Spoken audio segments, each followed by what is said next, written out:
Hello, everyone. I'm Maria Theodoulou. I am a breast medical oncologist and program director at New York Oncology Hematology up in Albany, New York. And this is one of a series of podcasts that we will be organizing for everyone's real education, whether they've been diagnosed with breast cancer, whether they're a family member, whether they're just curious and want to be educated about female health. We're going to be covering a multitude of topics from breast awareness to breast imaging to surgery to psychosocial support to GYN issues, being healthy below the waist, being healthy above the waist. It's going to be a series of 13 programs. And I will say up front that this would not be happening if it wasn't for the generous support of really my benefactor, who's on today with us, Stacy Fischer-Rosenthal, who has been supporting this program for more than half a dozen years. And it's really grown into quite an educational seminar up in this part of the world. Thank you, Stacy. Always thank you. I'd like to introduce who's with us today. Stacy, why don't you say hello to everyone? Hello, everybody, from a So, cold New York City office in so Midtown. Stacy is the president of Fisher Travel and also the president of Fisher Rosenthal Consultants in New York. Really a busy, busy lady who is always on, always traveling. I don't know how many nights a month she actually sleeps in her own apartment, but within that, she never fails to be there for someone who's been diagnosed with whatever, who needs her to help advocate, to help navigate them, which is a full-time job in and of itself and has helped so many women and men. Frances Ford. She is the manager of our social work department. But more than that, she is also the one who runs programs, develops programs, and really gets the patient from this moment to the next moment when sometimes it's very difficult and is often filled with paralysis. So say hi, Fran. Glad to be here. Colleen, is my nurse practitioner, one of my best friends. She's my right hand, my left hand. When patients meet her, they don't want to see me anymore. She is bright and caring and an advocate. And there are stories here. And Colleen, we're going to start with your story. And then I'll explain what the photo is that everyone is looking at. And we'll do that quickly, and then we'll remove it so we can all speak at leisure. But Colleen, you actually came to interview for a position with me in 2019. And I remember you're coming into the office and you knew who I was. I had spent over 30 years at Sloan Kettering, professor at Cornell, and now I was up here. I wanted to develop a program, and you knew that you were going to hop onto this flying carpet and travel at a speedy rate to learn about breast cancer and treat breast cancer. And what happens that day when you met me? Yeah, interesting story. So I had taken a hiatus from oncology and, took care of the kids and was working in urology for several years. Decided I missed oncology tremendously and wanted to come back to NYOH where I first started my career, 20 years ago. So my very first day at NYOH, I had known I had an abnormal mammogram and ultrasound. So I had had a biopsy about a week before prior starting that back at NYOH. And so this was my very, very first day back at New York Oncology. And shadowing at the time and trying to get my feet wet. And sure enough, I get a call from pathology at St. Peter's that I have a positive breast biopsy. So that is how I started my career back to NYOH on my day one, knowing that I now was diagnosed with breast cancer, working for a breast oncologist. So you're diagnosed with breast cancer, and clearly there is an imbalance in your ability to think straight, at least for Sure. that initial moment. And you're there to hold people up. Who was there to hold you up? Yeah, interesting, if anything, I think my patients, gathering strength from them and, seeing these patients come in dealing with stage 4 disease and advanced disease. I was never scared. I was never worried. I just felt like we could help each other and guide each other through it. And at first I was very apprehensive to share my story with any of our patients, because I never wanted it to be about me, of course. But I really feel like that really helped heal me and make me better. And if anything, I am way better since my diagnosis as a person and as a provider.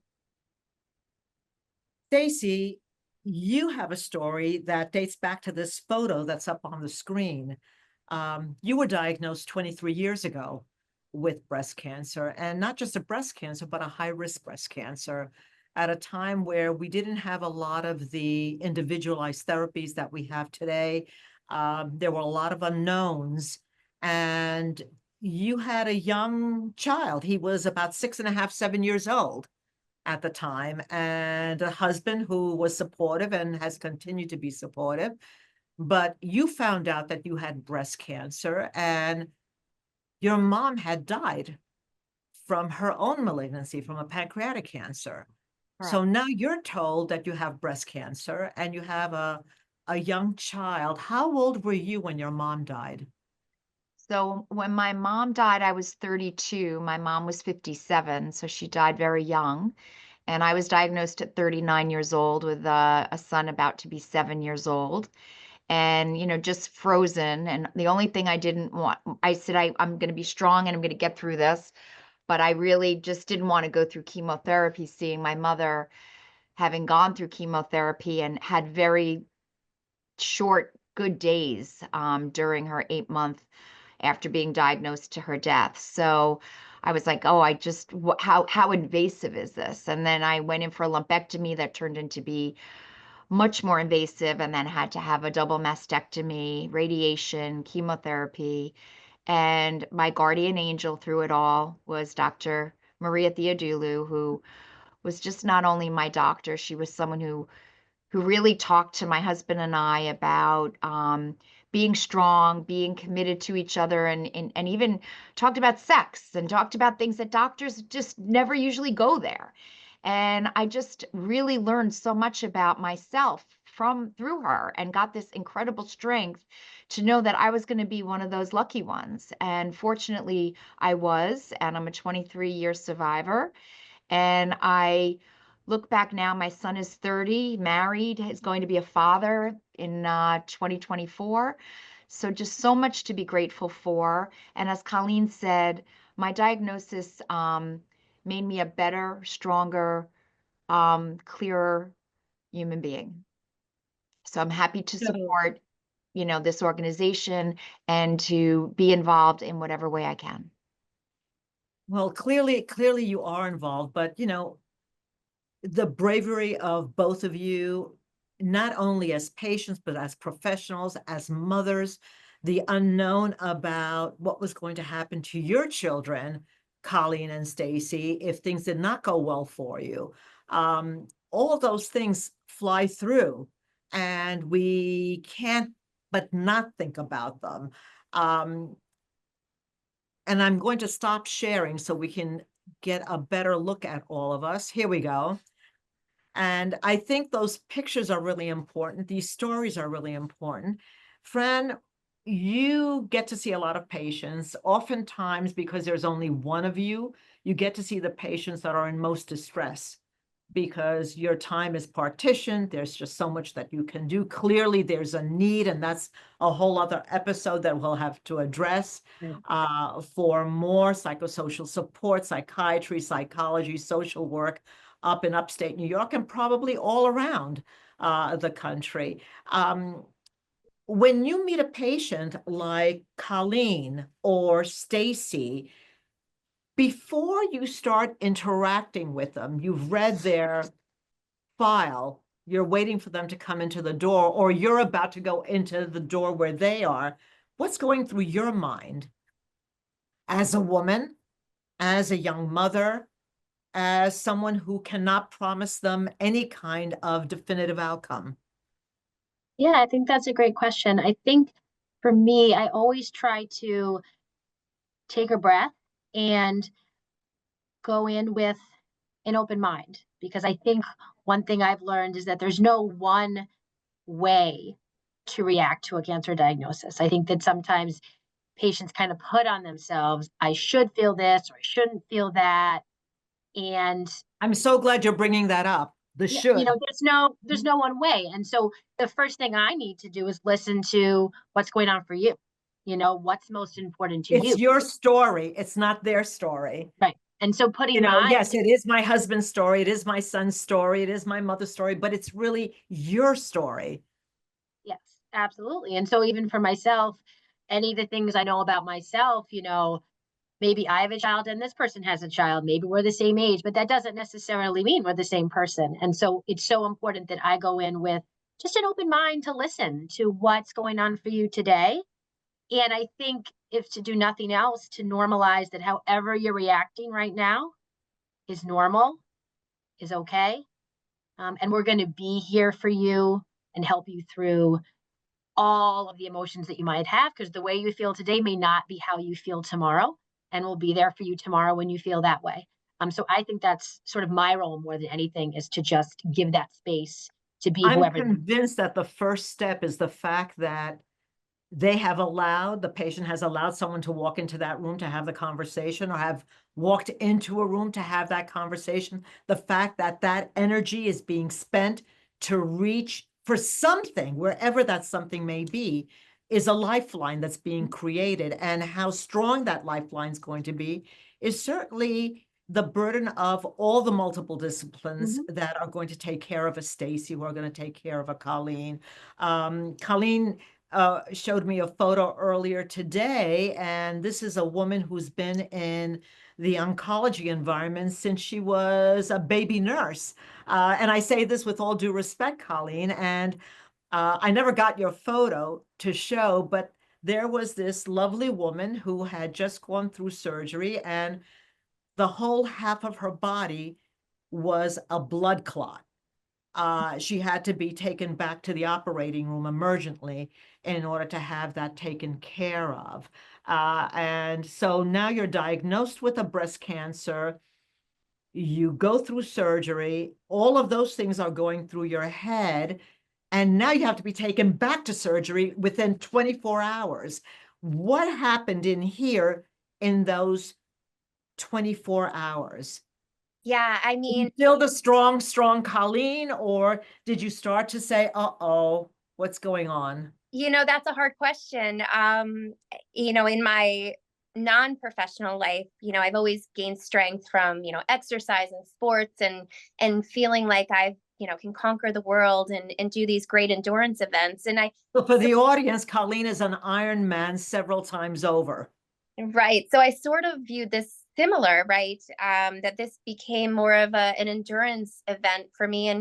And I try to reference that for our patients too, because you can't think about the immediate future, right? You have to think of, you have to deal with today, and then tomorrow, and then the next day, and see what brings, because sometimes thinking too far in advance is not healthy for us either. So I tried to just deal with the minute to minute to make sure that I was, I had young children as well. So I had to make sure that I was safe and secure, and I trusted my healthcare team, and I had great friends and resources. So I felt well taken care of. But it's scary. I'm not going to lie that, being diagnosed and, getting, like you said, going back to surgery within 24 hours is not the norm in our life. We shouldn't ever have to feel that way. But I sort of just try to keep it into perspective and know that, I was going to be okay, and, and not think too long term, and just try to get through it minute by minute. So you reached into your bag of tools with the Sure. discipline that you have lived under for decades in your training, and bad races, good races, extreme races, health issues for you or your comrades that are swimming, biking, running. Stacy, you have been at the top of the pyramid, organizing, running a huge, respected enterprise, many looking towards you for what their next assignment is, what their next responsibility is, the clients that you need to take care of. really very much so like a physician taking care of their patients. Your clients need to be safe. They need to be provided for. They need to be attended to. They cannot be forgotten. And I say that to any physicians or nurses who are listening. They cannot be forgotten. And did you find that that training somewhat helped you? I think you have this for me. I can, say I had this inner strength that I didn't realize that I had.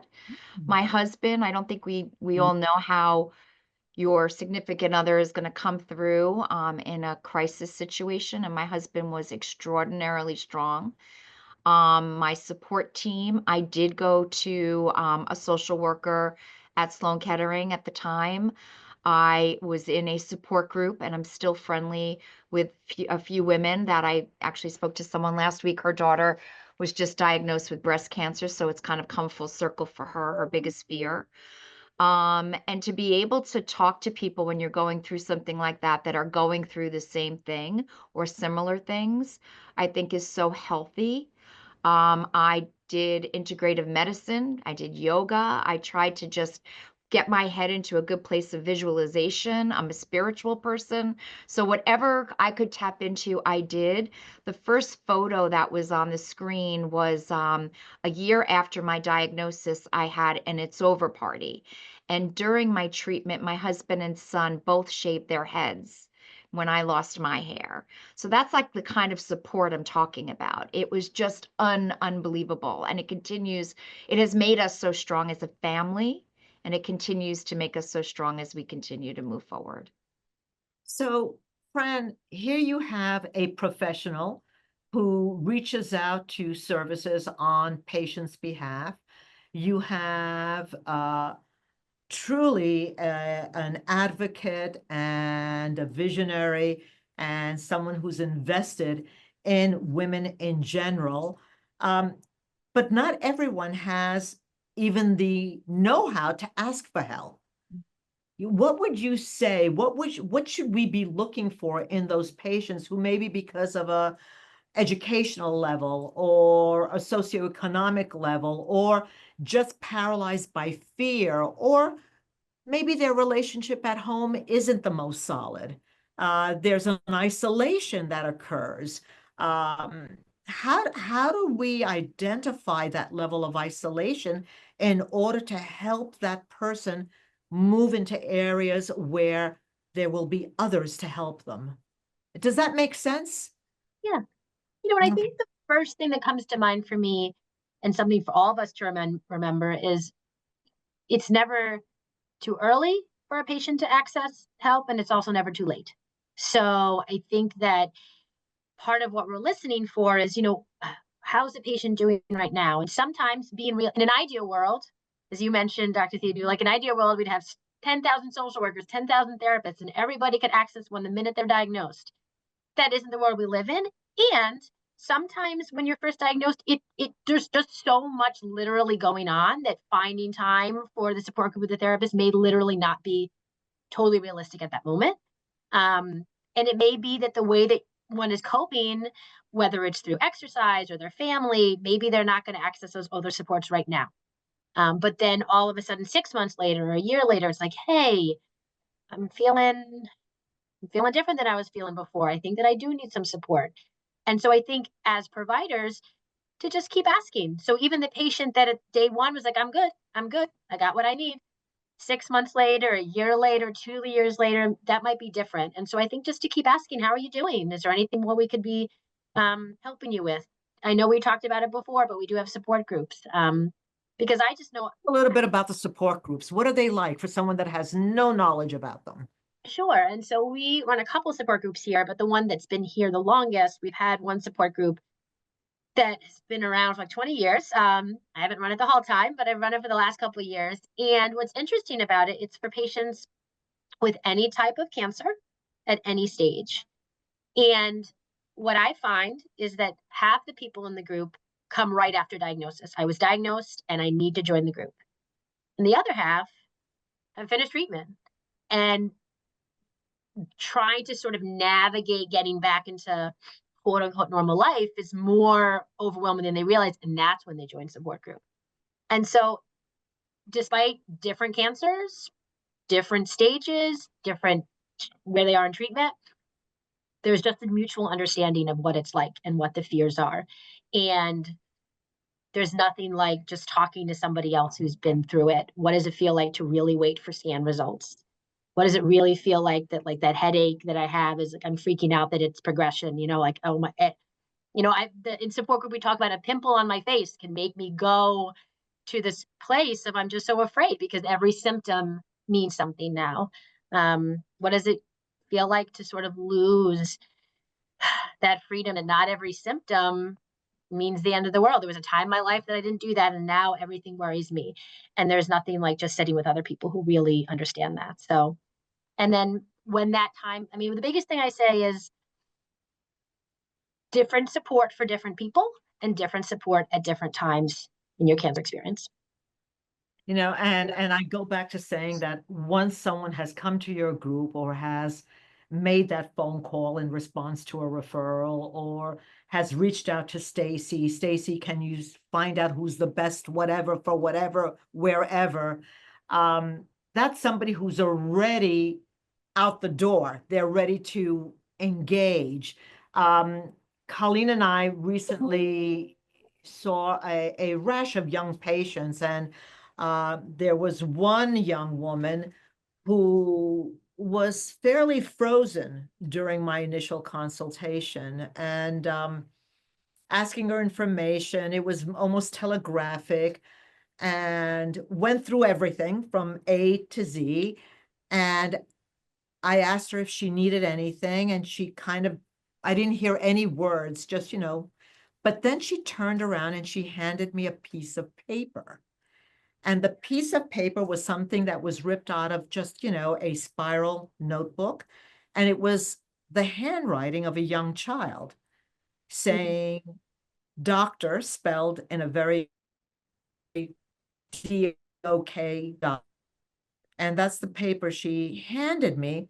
And I didn't read it right away. I said goodbye to her. And as she exited the door and I told her where to go for scheduling, I opened up the paper and I read it, and it stopped me cold. I'm often asked the question by the patient, but now I was looking at a little spiral note paper. And I remember running out of the door, running down to scheduling. And we were wearing masks then. And I just grabbed her, turned her around, and I embraced her. And I said to her, tell your little boy, you're going to be fine. Mm. And she, from then on, never stopped talking to me, never stopped engaging. She had to get past that block. She had to get past that wall to get on the other side of it.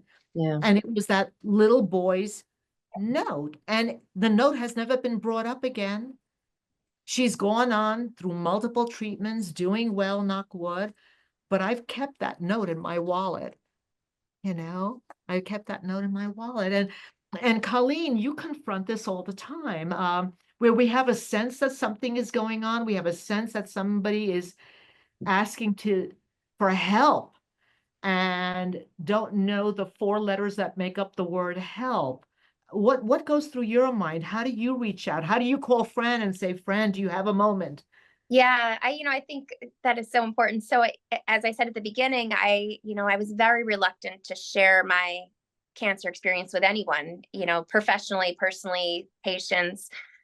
But I feel sometimes for me, it helps connect with them at a deeper level, for them to realize if they're not alone, it's okay to be scared. It's okay to feel nervous. It's okay to worry about recurrence. And I feel like if I open up with them about myself, sometimes it allows them to open back to me so then I can get them help with Fran or get them the appropriate resources. But I think, just being there for them and having the conversation and really, really listening to your patients and letting them know that, like Fran said, all these feelings are perfectly okay and acceptable and real. And I have gone through those. Stacy has gone through those. If you experience cancer, you're going to feel what they're feeling. And so having that empathy for them and knowing like it is okay to tell us that you're hurting or you need help. And it makes them feel like, we're just as human as they are. And so then at least I can get them Fran or any other services that they might need. Your daughter was 10 years old when you were diagnosed, Yep. and your son was 14. Stacy, your son was 7. And there's a different language and there's a different understanding amongst genders and ages, what that gender and age will understand, what their concerns will be, what they will say, what they will not say. Your daughter, 10 years old, she is now 17, 17, 16, 17, right? yep. So she grew into her puberty and her body awareness and her self-awareness as a female, knowing that her mom was diagnosed with breast cancer. Has that been a conversation that you've had to have with her? Have you found that it might have affected the way she views herself, or have you found a way to toss it off and get on with the things that most 16, 17-year-olds want to get on with? Yeah, it's funny when I first was diagnosed and she was 10, she, like you were talking about that patient, she made this drawing for me that I framed and put in my bedroom that says, you are stronger than what you think. And it was like a picture of a mom with a daughter and like a tree. Oh, I love it. And I kept that because our conversations since that time have always been about strength and about getting through things and making sure that we're open and communicate. And I'm genetically positive, and she understands that there's a risk associated since I'm genetically positive for her. So we're really open about our conversations about, self breast exams and when to go to the doctor and things that we need to look for. And, she's at the age where she might be considered being sexually active soon. So, birth control pills and the safety of estrogens and all of that go hand in hand. So, I just try to be as open as I can with her and not to scare her, but for her to understand, there's a risk. And just to be open and talk to me about how she feels and if she feels anything different. That's wonderful. And for, again, those in our audience who are carrying a genetic mutation or a high-risk family history that has not been identified yet with letters and numbers, it's an empowerment. It's a gift that we give to our Sure. children and our siblings to allow them to be screened so they don't get to the place where we are. And I often have to like really say, wait a minute, this is not this terrible legacy that you're leaving. It's a gift of empowerment that you are giving to your family. But on the other side of this, you had a 14-year-old son, and Stacy, you had a 7-year-old Max. And I remember Max at that age. And that I'm a big fan and totally in love with your husband, funny and supportive and emotional and just yummy. But Max was the protector. He took on that, and I think I'm right. He took on the guise of a protector, being the son, the man in the house. He almost was the protector of you and Richard. And Colleen, you have a 14-year-old. At that age, I would think that there's so much that he's aware of because of press and this and stories that he might have gone the other way and run away from you and not wanted to hear about it. I'd be curious if you're willing to share that, both of you. Go ahead, Colleen. Oh yeah, for me it's interesting because yes, Evan was 14 at the time, and I think you're right, Maria. Press and social media and the publicity of cancer. Sure, he must have been terrified. Or to the but opposite. Being 14, not showing it, Right. Or to the opposite, his feelings was, Mom, it's only breast cancer. He's had friends of, moms have had breast cancer and they've done great. And, he obviously knows I work in oncology and my patients do well. Oh, that's great. So he was, a little bit of the supporter where he's like, you're fine. It's only breast cancer. You will be okay. And then you're right, though. He, on the other end of things, he didn't want to talk about it, in terms of the genetic we risk. should make a banner and start in October saying it's only breast cancer. When we talk about cardiac health, not everybody survives their MI. But most do. Not everyone will survive their breast cancer, but most do. I like that. We should create a banner. It's only breast cancer. That's our new mantra. Yeah. I mean, after seeing my mom, go through pancreatic cancer and, in a very short window, that was like my mantra, is like, thank God it's only breast cancer. Wow. And I was fortunate having, a stage 3 plus. So my son actually, we also spoke to our social worker about how to communicate to Max. So I think that that's also something that, you don't always have the tools, or, telling the school, like, if he's acting out, if you see anything, it could be because this stuff is going on at home. So I think to be able to bring that forward. And then one time, like a year later, there was a mother, he was friends with a young boy whose mother had very bad arthritis. And she called me when I was sick and said, we're both chronically ill, of only sons of 7 years old. And I said to her, I don't view myself as chronically ill. And she wound up telling Max that I was probably going to die. And he Oh, told me that like a year later. And I just was so devastated by a parent wanting, like, what was her goal in that? So I just think really having him be able to share that and communicate what he was being told. And Francis, why don't you speak to that? Because I think sometimes people hold back and don't want to give the facts, but I think it's important to be very honest, no matter how young they are. you could take that storyline and work it all the way back. And I think, Fran, you would have a field day. You could Yeah. probably write a PhD just on that storyline, that what were the goals of this woman? How manipulative was it and narcissistic? Because she was she was magnifying her pain, but her pain was okay because she was going to live, and demagnifying Stacy. I just find the human mind, the human spirit so complicated, fascinating, and so kind, and yet sometimes so cruel. Oh, cruel. Um, wow. Wow, that's how do you deal with children, friends? Do you console them yourself? Do you send them and refer them to programs? What's the story up here in this part of the world in Um, upstate New York? and so I appreciate Colleen and Stacey, you kind of sharing your experiences with your children, because I found that that's probably one can be one of the hardest pieces. So I don't directly work with children, but a really really common question that I get when I work with a patient that has a child, young, older, is how do I tell my children? How do I talk to them? That's like the number one question. The number one thing I always start with, and I believe this as a mother myself and as a social worker, is I always say, you know your child best. So don't let anyone take that away from you. You know your child best. And what we know, and Stacey mentioned this, Colleen, you mentioned this, is that honesty is typically the most helpful, because what we know about kids is that kids have incredible and amazing imaginations.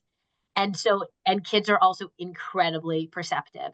Hmm. And so even if we don't tell them, they're paying attention, something's different, something's going on, and then their imagination is just going wild. When we have the ability as their parents to really control that message and be honest with them about what's going on, and that can actually be less scary than them trying to figure it out.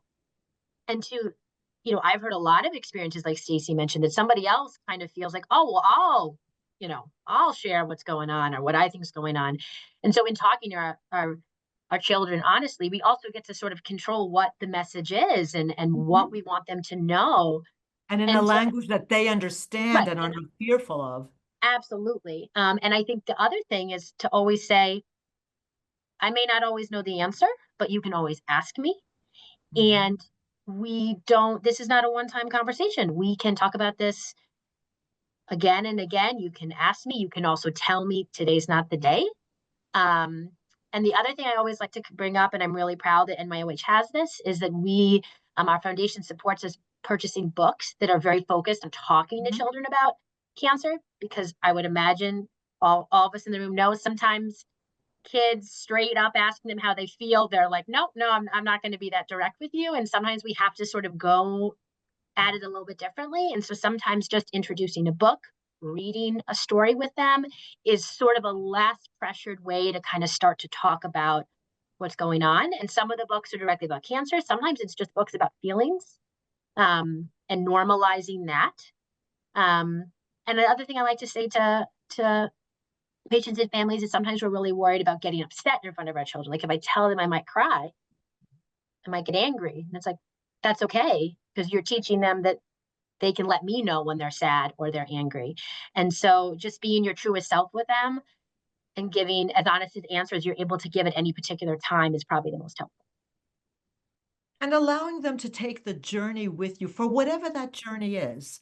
For as long as that journey is, they're part of it and they're not felt that they've been abandoned if things don't go well, or they've been abandoned if there's times of celebration. I'm going to show you a picture. This is a young woman.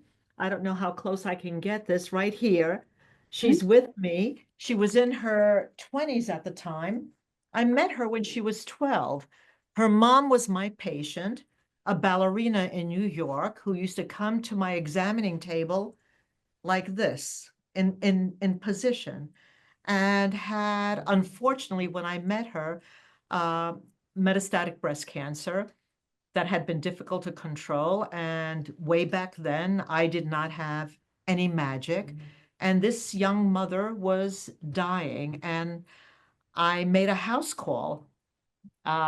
It was my first date with my now husband. He drove me to this house call, and I went in to help my patient. She was in a lot of pain, and while I was there in the bedroom, the mother of the patient called me outside, and she said her 12-year-old granddaughter was about to arrive. She had been living with the father and did not even know that her mother had breast cancer, and the mother was dying at this time. She actually died the next morning. This child meets a stranger that's going to tell her this story about her mom in a short period of time with no ability to develop strengths or tools or helping hands at all. It was probably the hardest thing I've ever done in my career. Yet, 4 years later, this young woman showed up in my clinic and asked if she could follow me around during the summer. And she said, I need to cure cancer. Now, that was a statement made of youth and hope and courage and everything wonderful. She struggled, but she was there every summer. She eventually got into a medical program, worked harder than any of my residents and fellows. She was always there, early in the morning, late at night. She is now a physician at Memorial Sloan Kettering Cancer Center in the head and neck division, this young 12-year-old girl. Yeah. But my heart broke for her that she had to deal with this loss before she knew that it was about to become a loss. There could have been so many rich times during that journey. So whether the journey is a great journey and just how to develop strengths to be able to motor through it, or if it's not going to have the ending that we want, to at least make it a dance that we can dance together in rhythm, so we're speaking a language so we can remember words. We develop our own boxes of tools. Please, Colleen, last words as we're getting through our end time. Yeah, no, I agree with you. I think earlier intervention is best, especially in a case like that. Like, you want to be there for those families early. So anything we can do to, recognize in families and get the appropriate resources to Fran or to whomever, or support them ourselves. Stacy? Yeah, I mean, you think about someone's life coming to an end, and I think, I look back and there's absolutely no regret. I did every day that my mother had that might have been an hour of a good day. We celebrated that. And I love that. my son was just born at that time. My son was born on March 15th. My mother was diagnosed a week later. So it was a lot of emotions going on, a lot of hormonal stuff going on, but it was just that she at least got to meet him, and I got to take her out in the park in a wheelchair, whatever it was, there's no regret. So I think communication is so important and also people in my office coming to me, telling me what's going on with their own family and friends. It helps. I can maybe help them, support them. So just, it shouldn't be such a secret. Let people know what you're going through. Fran? Yeah, I think I would say, especially speaking to you know, anyone that's going through a cancer experience and is listening to this, to always consider asking for more support, whatever that looks like, whether that's family and friends, support groups, a therapist, whatever it looks like. To always consider what options are out there if you're having a hard time. And as I said before, that it's never too late. The fact that you've been doing treatment for a while and you haven't accessed help, we can access help now. You can access help today. And so that there's support out there. Please, you always feel free to go online and look for breast cancer support groups, the Breast Cancer Organization. There's so many, many groups in wonderful patient-oriented language with divergent roads and